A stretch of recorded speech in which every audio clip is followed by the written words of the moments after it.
Tropical Storm Elsa is strengthening over land in North Carolina. I'm Mike Naso with the latest tropical update. You could see the satellite imagery there of the United States. We have two features we're watching. The first is obviously Tropical Storm Elsa, sitting right here, still a tropical storm, intensifying as it begins to accelerate to the northeast. There are tropical storm force winds occurring in North Carolina and heavy rainfall into Virginia. We'll talk about that. We also have this very well-organized low-pressure center. I'm very impressed with it, but it's inland over Texas. So we have two low pressures, one's a tropical storm, both over land, but look at that fetch of moisture there along the northwest Gulf Coast. There's 0% chance of development from the hurricane center, but if this somehow moved over water, we would probably see it develop pretty quickly into a tropical storm. Here's the latest on Elsa as of 5 p.m. from the hurricane center. It was at 36.3 north, 78.3 west. Winds of 50, so it's gone up in intensity, moving northeast at 21. Elsa just likes to move fast, doesn't she? She's been moving fast for the last 7 days. The slowest she got, I think, was, 14 miles an hour, something like that? You can see the forecast track here through time brings the center over Virginia, and then south of the Chesapeake, and then near Atlantic City and Cape Cod. You guys are next in the line of attack, and we do have those tropical storm warnings in effect. From Little River Inlet, South Carolina, all the way up to Sandy Hook, New Jersey. That includes Pamlico Sound, Albemarle Sound, Chesapeake Bay, south of North Beach, and the tidal Potomac, south of Cobb Island, Delaware Bay, south of Slaughter Beach, Long Island, from East Rockaway Inlet to the eastern tip along the south shore, and from Port Jefferson Harbor eastward on the north shore. We also have a tropical storm warning from New Haven, Connecticut to the Merrimack River, Massachusetts, including, as mentioned, Cape Cod, Block Island, Martha's Vineyard, and Nantucket. So this system that a few days ago was a hurricane in Barbados is now going to be affecting Martha's Vineyard. It is insane how far these systems move. You can see the track there is kind of narrow. We're not expecting much deviation from it, and it should be finally out of here by Sunday, and we won't have to deal with Elsa anymore. You can see the wind history here, obviously when it was a hurricane there in the Caribbean, and slightly a hurricane off the west coast of Florida. But mostly the tropical storm winds from the Dominican Republic and Cuba, Jamaica, the Caymans, the Keys, Florida, Georgia, South Carolina, North Carolina, to say nothing of the hurricane winds over the windwards. This system has been pretty prolific for July. It's definitely kept us hurricane trackers busy for the month of July.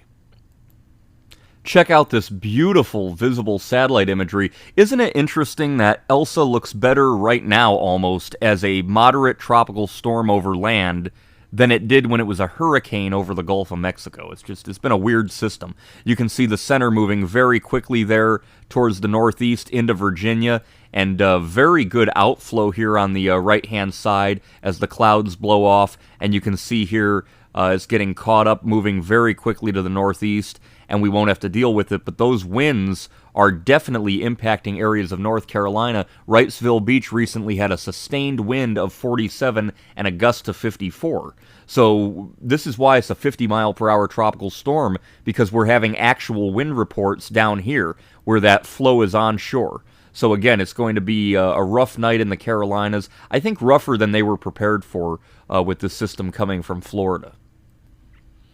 Here's the radar out of Richmond. You can see Richmond, you guys are getting into the heavy stuff. Petersburg as well. Raleigh, you guys are starting to look a little bit better as the system pulls to the northeast. But again, those winds are far out of this radar range. There's Albemarle Sound. There's Chesapeake, Suffolk, Virginia Beach. You guys are getting the wet weather right now. But definitely the heaviest appears to be in the Richmond area. This is all headed northeast. So again, like I said, if you're in New Jersey, Connecticut, Long Island, Massachusetts, you guys are next up for the wet weather. To say nothing of the tornado threat, we do have a tornado watch all night long, and that extends from like New Bern up towards Washington almost. This whole little area in here, anywhere where there's going to be precipitation with the tropical storm, you run an increased risk of tornado formation and tornadic development. So again, we're going to watch that carefully. But again, most of the heaviest rain right now, Danville, Lynchburg, over to Norfolk,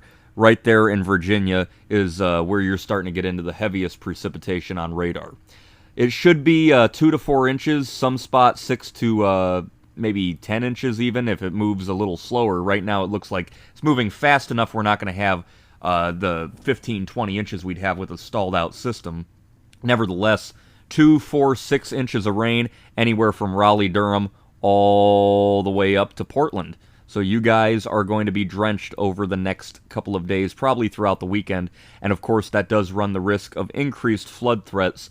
You can see there areas here of New Jersey and New York, all the way up to Massachusetts, New Hampshire, and Maine.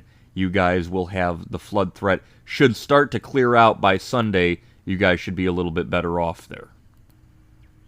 The key messages for Elsa, number 1, as Elsa moves from North Carolina to Virginia today and tonight, heavy rainfall could cause limited flash and urban flooding. Heavy rainfall from the mid-Atlantic to New England through Friday could cause considerable flash and urban flooding. So as I mentioned, the rainfall is going to be the main threat. Even though it's moving fast, it's still a tropical storm bringing a lot of moisture. Number 2, tropical storm conditions should continue along the North Carolina coast this afternoon and over the mid-Atlantic later today or tonight. Tropical storm conditions are expected in portions of southern New England and New York by Friday. Gusty winds are expected over the areas of Atlantic Canada Friday night and Saturday. So everything I mentioned, that's basically the bottom line. Gusty winds and heavy rain. There's a look at the radar of the United States. And again, I'm very interested in this system down here in Texas because you could have just drenching rains here in areas of Louisiana. If you're in Lafayette, if you're in New Iberia, Intercoastal City, Cameron, those areas impacted by Hurricane Laura last August, you guys are getting drenched right now. And again, when you add in that heat, it's just that hot, muggy, humid, tropical air. But for July, this could all be a harbinger of things to come by August, September with the hurricane season. There obviously is Elsa, looking pretty tight for a tropical storm that's been over land for a long time, at least 12 to 18 hours, and a lot of moisture with it there over Virginia, moving on up towards Maryland, Delaware, New Jersey, and New York. So that's it for the tropical update right now. Tropical Storm Elsa still causing problems there over North Carolina and Virginia. It should jettison on off and finally be out of here by the end of the weekend. A system over Texas, which is sprawling, that might take longer to get out, pumping moisture into the Texas-Louisiana Gulf Coast. We will keep an eye on the tropics and keep you updated. I'm Mike Naso. Feel free to subscribe to our YouTube channel. I'll talk to you guys next time.